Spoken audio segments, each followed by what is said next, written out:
Olá, meus amigos, que Deus abençoe a todos vocês, rica e abundantemente, em o nome de nosso Senhor e Salvador, Jesus Cristo. Eu sou o pastor José Maria da Igreja Identidade de Cristo e de volta estamos com mais um devocional, capítulo 4 de Colossenses, a carta que Paulo escreveu aos Colossenses. Nós vamos ver o último capítulo e amanhã nós já entraremos falando sobre 1 Tessalonicenses. Nós estamos sentando todos os dias com o apóstolo Paulo para aprender lições importantes para as nossas vidas espirituais. Eu creio que até aqui nós temos sido muito iluminados pelo poder do Espírito Santo. Eu agradeço a Deus pelas visões, pela maneira como Deus tem mostrado a sua palavra, a sua bondade a todos nós. E aí eu quero seguir com vocês a nossa leitura. Capítulo número 4, e Paulo diz assim: Vós, senhores, fazei o que for justiça, ou o que for de justiça e equidade a vossos servos, sabendo que também tendes um Senhor nos céus. Vocês percebem que a sequência do capítulo 4, ou o capítulo 4 é uma sequência do capítulo 3, que Paulo vai dizer sobre os deveres domésticos, a nossa mordomia cristã também. O que é mordomia cristã? É o nosso dia a dia em sociedade.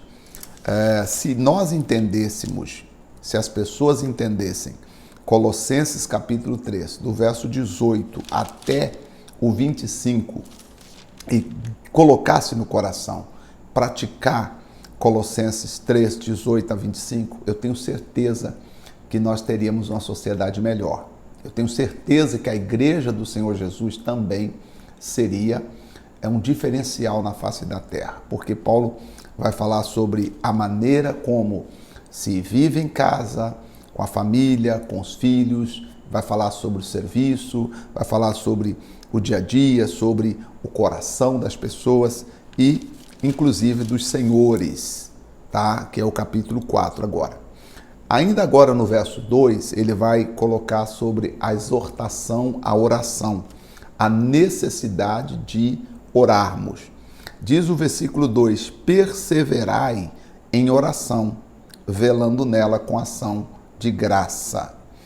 Orando também juntamente por nós, para que Deus nos abra a porta da palavra, a fim de falarmos do mistério de Cristo, pelo qual estou também preso, para que eu manifeste como convém falar. Você vê, mesmo Paulo preso, ele pede oração para que ele tenha força para continuar falando. Versículo 5 agora, andai com sabedoria para com os que estão de fora, remindo o tempo, a vossa palavra seja sempre agradável, temperada com sal, para que saibais responder como convém a cada um. Ou seja, Paulo está pedindo aqui que nós tenhamos sabedoria, paciência para lidar com aquelas pessoas que ainda não conhecem a palavra de Deus. Que a nossa palavra deve ser sempre agradável, sempre boa, sempre temperada com sal. Temperada com sal aqui quer dizer com equilíbrio, né? Nossas palavras têm que ter sempre o equilíbrio. Não é porque o sujeito me xingou que eu vou xingá-lo de volta. Não é porque a pessoa foi agressiva comigo que eu devo ser agressivo com ela de volta. É isso que Paulo está explicando aqui. Eu tenho que ter um tempero, eu tenho que ter o equilíbrio.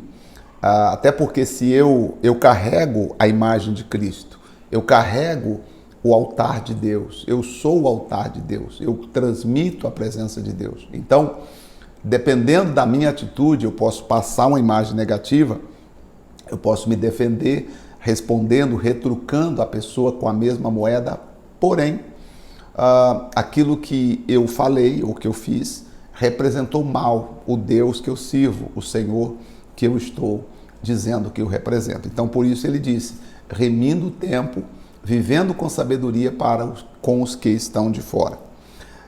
Verso 7 agora, ele está falando que vai enviar o Tíquico e Onésimo para ajudar os irmãos. Tíquico, irmão amado e fiel ministro, e conservo no Senhor, vos fará saber o meu estado. Estou enviando o Tíquico, que ele vai falar para vocês como é que eu estou aqui na prisão. a minha condição aqui, o qual vos enviei para o mesmo fim, para que saiba do vosso estado e console os vossos corações. Juntamente com Onésimo, amado e fiel irmão, que é dos vossos, ele vos fará saber tudo que por aqui se passa. Então, estou mandando esses dois irmãos que vão falar com vocês aí sobre a nossa situação. Interessante, né, gente? Paulo está preso, mas ele fala, escreve como se ele estivesse no seu escritório, no seu gabinete, como se ele estivesse na mais perfeita liberdade. Às vezes não entendemos, passamos por coisas menores e ficamos desesperados. E Paulo está preso, fazendo a obra de Deus como se nada tivesse acontecendo. Aristarco, que está preso comigo, então ele não estava sozinho, Aristarco também estava preso juntamente com Paulo. Aristarco, que está preso comigo, vos saúda. E Marcos, o sobrinho de Barnabé, acerca do qual já recebestes mandamento, se ele for ter convosco, recebei-o. Você lembra que lá no livro de Atos, Paulo separou-se de Barnabé porque Barnabé queria levar Paulo e Barnabé. Barnabé queria levar Marcos, mas Paulo não quis levar, porque na primeira viagem missionária, Marcos abandonou no meio do caminho.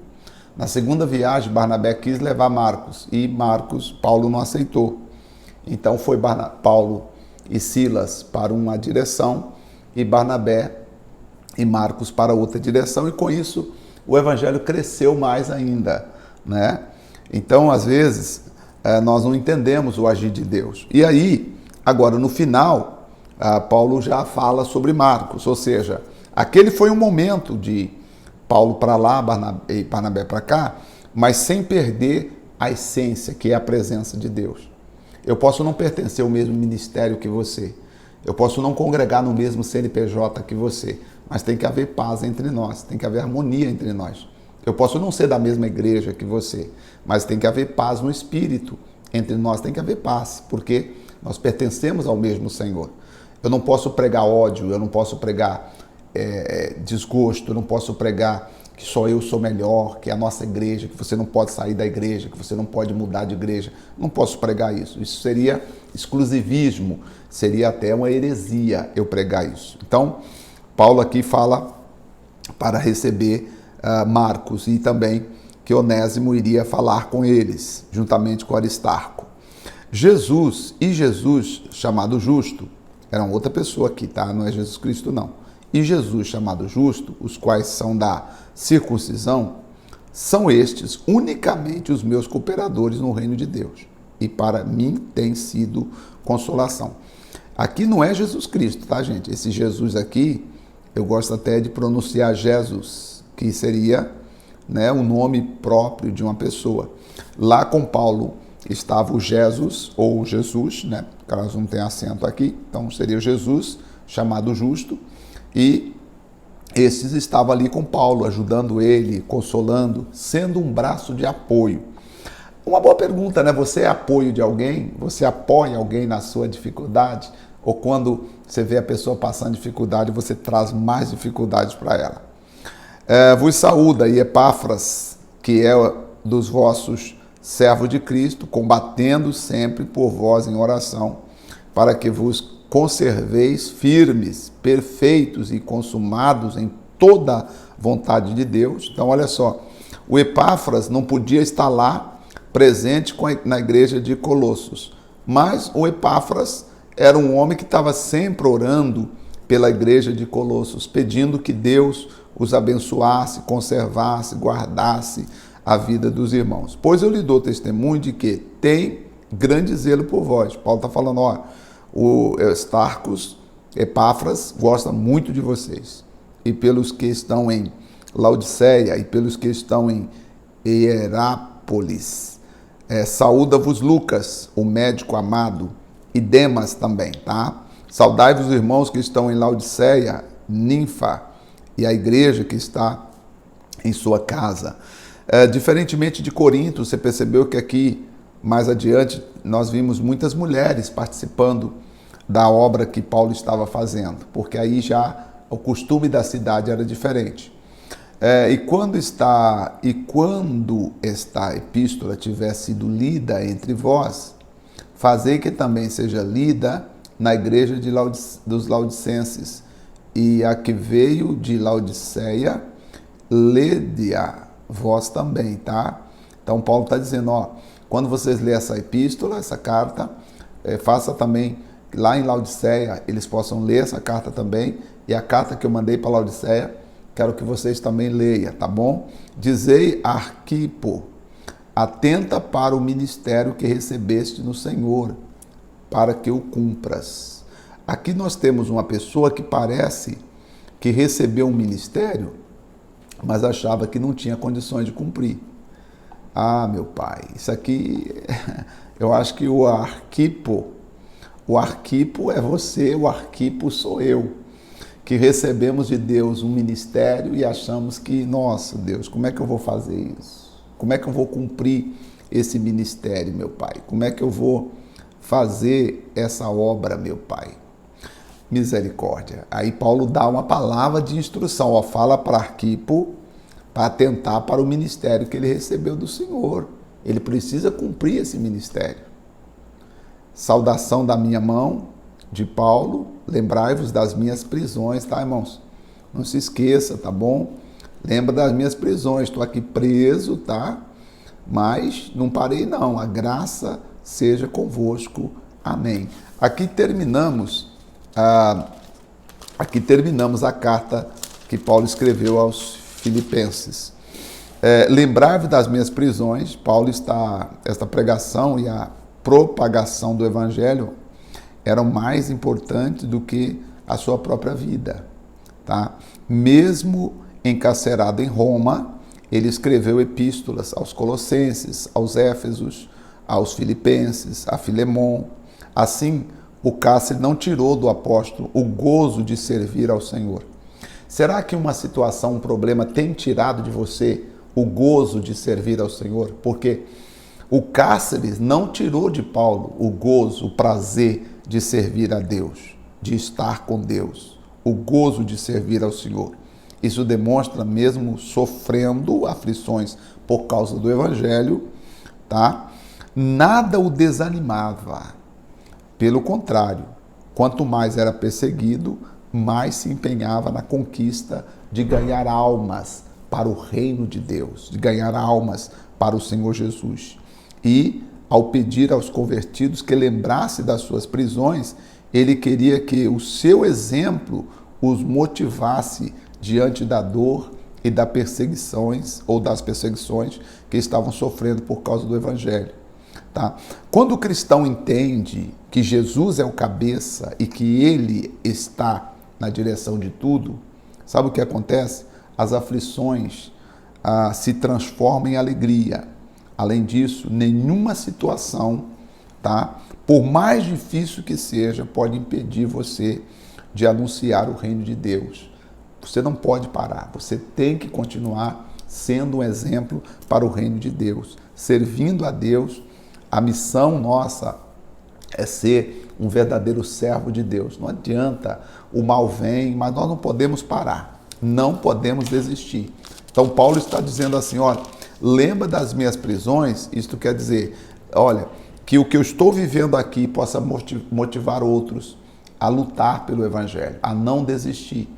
Eu não sei, minha amiga, meu amigo, qual o problema que você está passando agora, mas seja qual for, não desista. Há um Deus nos céus, há um Senhor que está olhando para mim, para você e para todos nós. E esse Senhor é o nosso Deus, e Ele pode estender as mãos e te garantir a vitória completa e total. Em nome do Senhor e Salvador Jesus Cristo, eu venho profetizar, eu venho declarar que a bênção do Deus Todo-Poderoso esteja sobre a sua vida, para te ajudar, para te abençoar, e a sua vida nunca mais será a mesma. Vamos orar?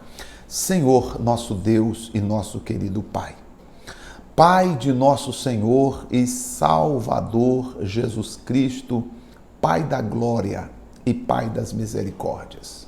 Senhor, em nome de Jesus Cristo, eu venho, meu Deus, nos colocar, sim, eu venho me colocar e, consequentemente, nós viemos aqui nos colocar diante da Tua presença, presença gloriosa, santa do Senhor. Eu venho para apresentar cada pessoa, meu Pai, que está orando comigo agora e dizendo: Deus, eu preciso de Ti, eu preciso do Senhor. Oh, meu Deus, não deixe, meu Pai, que nenhuma dessas pessoas venha fracassar. Muito pelo contrário, que cada uma delas venha a ser agora revestidas na graça, no poder e na unção de Deus. Ó grande e poderoso Deus, em nome de Jesus Cristo, coloca a bênção do Senhor na vida de cada pessoa. Fortalece este homem e esta mulher para a honra e para a glória do Senhor, que é o Deus Todo-Poderoso. Assim sendo, eu te agradeço em nome do Pai, do Filho e do Espírito Santo. Amém. Graças a Deus. Amém. Glória a Deus. Então, maravilhas. Amanhã entraremos em 1 Tessalonicenses. Nós vamos ver Tessalonicenses. 1 Tessalonicenses são 5 capítulos. Depois nós vamos para 2 Tessalonicenses. São 3, 4 capítulos. Paulo vai nos ensinar muita coisa aqui para a igreja, tá? Pode ter certeza. 1 Tessalonicenses são 5 capítulos e 2 Tessalonicenses são 3 capítulos. Nós vamos aprender muitas coisas e o que nós estamos vendo aqui se aplica na nossa vida. É você e eu aprendendo sobre como servir a Deus melhor. Deus te abençoe, um forte abraço e até o nosso próximo devocional. Até lá.